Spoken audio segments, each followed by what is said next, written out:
Hello friend, welcome back to Toyota Maintenance YouTube channel. I just got off the phone with my customer and it was the phone call which I didn't want to make, but it had to be done. This is what's happening. This is coming back customer. I worked on this vehicle once in the past and it's a 2007 Toyota Tacoma Prerunner two-wheel drive. It's pretty cool and it has approximately 145,000 miles. And the customer brought it afternoon before today's job and he said, hey, I have a leak with the steering rack. I want you to replace that. I said, hey, do you have a time? Let's go and put the truck on the lift and you will show me how you put that power steering stop leak, if it works. Let's go look if the leak is still there and just confirm that we need to replace the whole unit.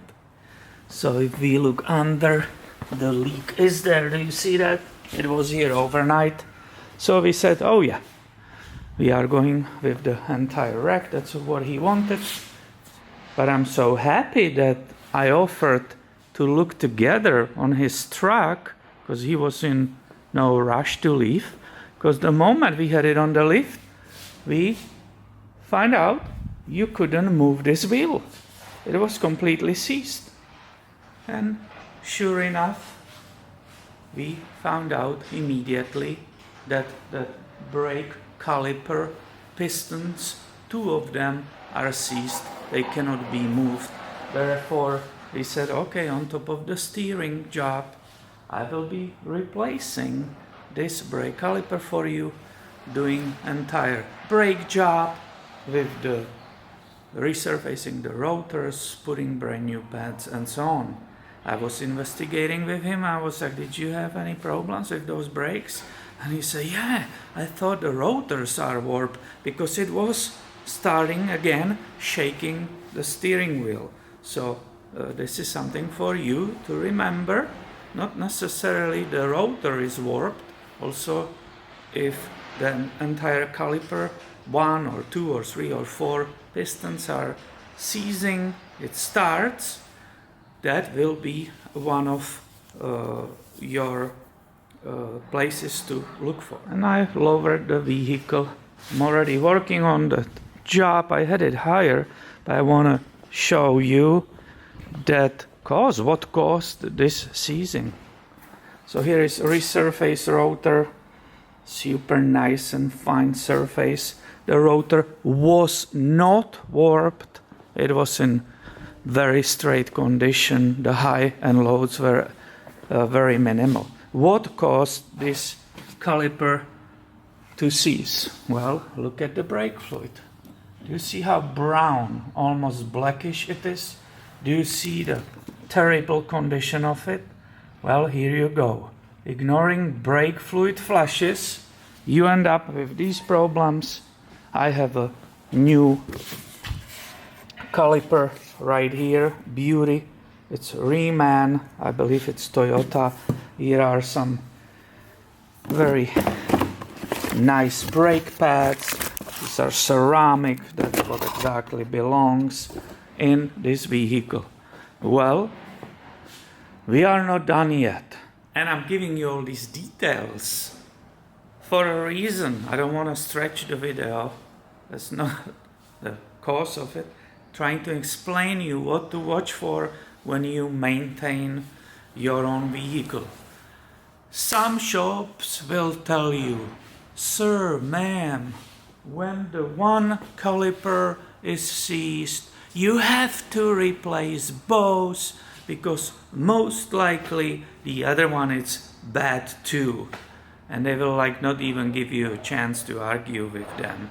So I said to him yesterday, well, we will see how it will go and I will call you when I will start working on the other side.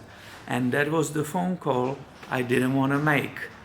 Let me show you why. These were the brake pads from driver, and when I started removing the brake pads from the passenger side, I immediately realized we are in trouble, and he will need also this entire brake caliper replaced.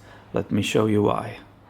And this was not planned video, so I just paused, I dropped everything, went to get a camcorder and wanted to invite you in. That's why you don't see it step by step. So when I had still both brake pads, this one I was able, with the pad in, still nicely, carefully squeeze, which means push the pistons in and pull out the brake pad. But I knew immediately this side doesn't want to give. It is also seized, and it's this one on the bottom. Let me show you. If you have such a channel lock pliers as a DIYer, you can always careful without damaging these dust seals. Try and touch that piston, and that piston should be moving very easily actually. This one, the top one, still kind of cooperates, and when I really squeeze hard it will move in, but it's already clear symptom or a clear sign that this side is actually also seized.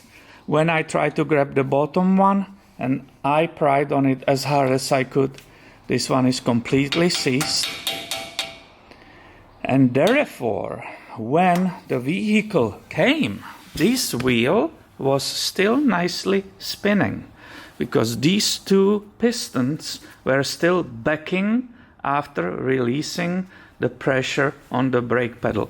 This one was maybe moving, and this one was already stuck. So unfortunately there's no way for me to tinker with this. The customer needs both front brake calipers replaced. Fortunately they are available, so I will just get it ready because there is a core charge. If you want to avoid it, you have to have it ready. When they bring you a new part, you just give them the old parts. I will start lubricating immediately this brake line connector with that penetrating oil so I don't break anything here. I did that on the other side. You have this loose, the 12mm, it's already loose, and this caliper also has to go today. And I'm very happy that the customer was actually here yesterday, and I was clearly able to show him that there is that problem. And as we said, the cause, unfortunately, is completely ignoring that bad condition of that brake fluid. So let's learn from it. If you own Toyota Tacoma or the other ones, don't skip on that brake fluid flushes. Might cost $100, but you will avoid these problems in the future. I hope you find this video interesting, and make sure you are subscribed. I have way more coming your way soon. Thank you for watching, and have a great day, my friend.